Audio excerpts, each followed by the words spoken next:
Bismillahirrahmanirrahim. Assalamualaikum warahmatullahi wabarakatuh. Alhamdulillahilladzi hadana lihadza wa ma kunna linahtadiya laula an hadanallah. Asyhadu an la ilaha illallah wahdahu la syarikalah wa asyhadu anna Muhammadan abduhu wa nabiyyuhu wa rasuluh la nabiyya wa la rasula ba'dah. Allahumma salli wa sallim wa barik ala sayyidina Muhammadin wa ala alihi wa ashabihi wa mawalah thumma amma ba'dah. Saudara-saudara sekalian dimanapun Anda berada, alhamdulillah, puji dan syukur marilah senantiasa kita panjatkan kehadirat Allah subhanahu wa ta'ala atas semua nikmat dan rahmat yang telah diberikan kepada kita semua. Salawat dan salam mudah-mudahan senantiasa tercurah kepada junjungan kita Nabi Muhammad SAW beserta seluruh keluarganya, seluruh sahabatnya. Mudah-mudahan kita semua layak untuk mendapatkan syafaatnya nanti di yaumul qiyamah. Amin Allahumma amin. Saudara-saudara sekalian, pada hari ini kita masih diliputi oleh suasana adanya wabah penyakit pandemi COVID-19 atau virus corona. Tentu kita berharap Allah subhanahu wa ta'ala segera mengangkat wabah penyakit ini dari muka bumi. Tetapi meskipun demikian, kita tidak boleh lupa bahwa kesempatan-kesempatan untuk mendapatkan kemuliaan dan derajat yang tinggi di sisi Allah itu senantiasa terbuka. Hari ini kita masuk di bulan Dzulhijjah tahun 1441 Hijriah. Bulan Dzulhijjah adalah bulan yang dimuliakan di dalam Islam. Dia adalah satu dari 4 bulan mulia di dalam kalender Hijriah. Allah subhanahu wa ta'ala berfirman di dalam surah At-Taubah, A'udzu billahi minasyaitonir rajim. Inna iddatash syuhuri indallahi 12 syahran fi kitabillah yauma khalaqas samawati wal ard minha arba'atun hurum. Sungguh bilangan bulan di sisi Allah ada 12 bulan dalam ketetapan Allah di waktu Ia menciptakan langit dan bumi. Di antaranya ada 4 bulan yang haram atau dimuliakan, dan salah satunya adalah bulan Dzulhijjah.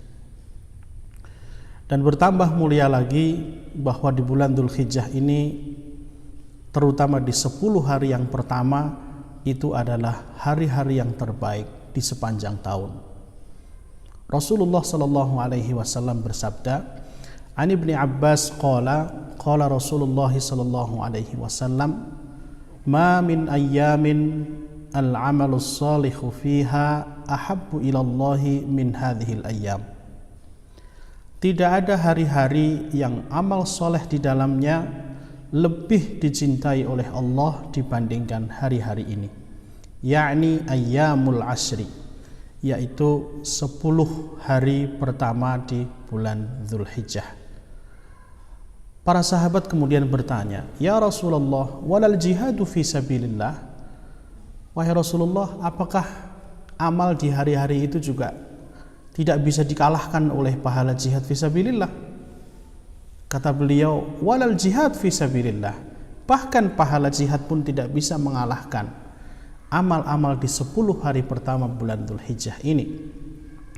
Illa rajulun kharaja binafsihi wa malihi falam yarji min dzalika bisyai'in, kecuali kalau orang yang pergi berjihad dengan harta dan bendanya kemudian tidak kembali sedikit pun, dalam artian dia mati syahid di sana.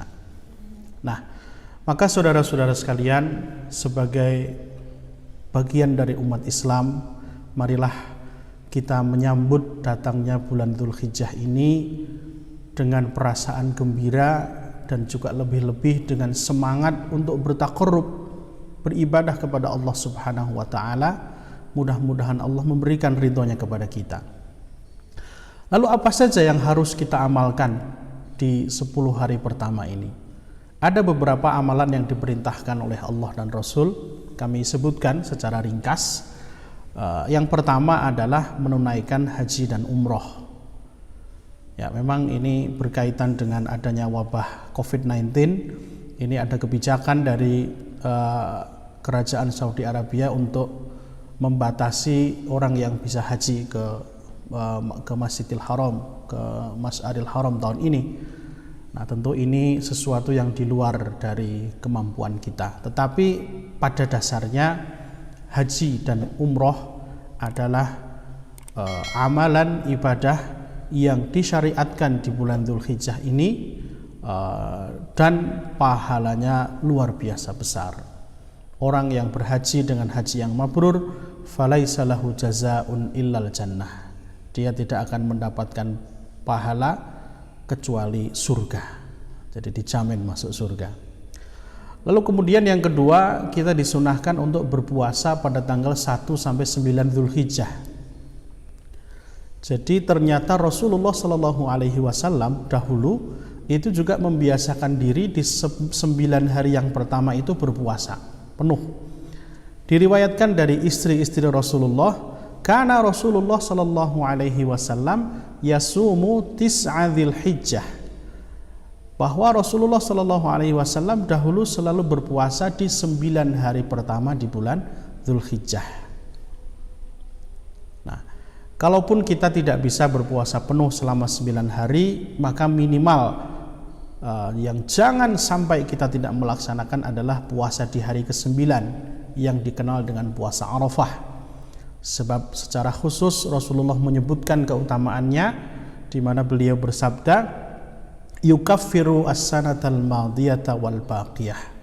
Jadi orang yang berpuasa Arafah itu akan dihapuskan dosa-dosa 1 tahun yang sudah lewat maupun 1 tahun yang akan datang. Jadi saudara-saudara sekalian, kalaupun tidak bisa berpuasa 9 hari, maka berpuasalah minimal di hari yang ke-9. Lalu yang ketiga adalah memperbanyak zikir dan takbir. Allah Subhanahu wa taala berfirman di dalam surah Al-Hajj ayat ke-28, wa yadhkurusmallahi fi ayyamin ma'lumat. Hendaklah mereka menyebut nama Allah di hari-hari yang telah ditentukan. Para ahli tafsir menyebutkan maksud hari-hari yang ditentukan itu adalah di awal bulan Dzulhijjah ini. Maka diriwayatkan bahwa dulu para sahabat memperbanyak fa'akthiru fihinna minat tahlil wat takbir wat tahmid. Rasulullah bersabda begitu. Perbanyaklah tahlil kalimat la ilaha illallah, takbir kalimat Allahu Akbar, tahmid alhamdulillah. Dan Rasulullah, para sahabat dahulu juga mencontohkan itu. Bahkan Abu Hurairah ke pasar-pasar untuk mengumandangkan zikir dan takbir. Lalu yang keempat, saudara-saudara sekalian, adalah melaksanakan sholat Idul Adha. Ini nanti di tanggal yang ke-10. Sekali lagi, banyak sekali saya kira anjuran yang menunjukkan keutamaan sholat Idul Adha dan juga Idul Fitri, sampai-sampai orang-orang yang haid pun diminta untuk ikut meramaikan dan datang. Tentu ini nanti berkaitan dengan kebijakan pemerintah tentang bagaimana pelaksanaan Idul Adha di era pandemi ini harus betul-betul diperhatikan sesuai dengan protokol kesehatan. Dan yang terakhir adalah menyembelih hewan kurban. Allah Subhanahu wa taala berfirman, inna a'tainakal kautsar fasholli li rabbika wanhar. Dirikanlah salat, termasuk salat Idul Adha di situ, wanhar, kemudian sembelihlah binatang kurban. Maka bagi yang berkeluasan rizki, ini besar sekali keutamaannya untuk menyembelih hewan kurban. Sekali lagi, tetap dengan mematuhi protokol kesehatan sesuai dengan standar penanganan COVID-19 atau Corona-19. Nah, saudara-saudara sekalian, itulah kira-kira risalah Dzulhijjah dan Idul Adha 1441 Hijriah. Mudah-mudahan Allah berikan kesempatan kepada kita untuk memaksimalkan amal soleh, dan Allah berkenan untuk menerima amal soleh kita itu, dan mudah-mudahan juga Allah segera mengangkat penyakit ini dari bumi kita. Aqulu qawli hadza wallahul muwaffiq ila aqwamit thoriq. Assalamualaikum warahmatullahi wabarakatuh.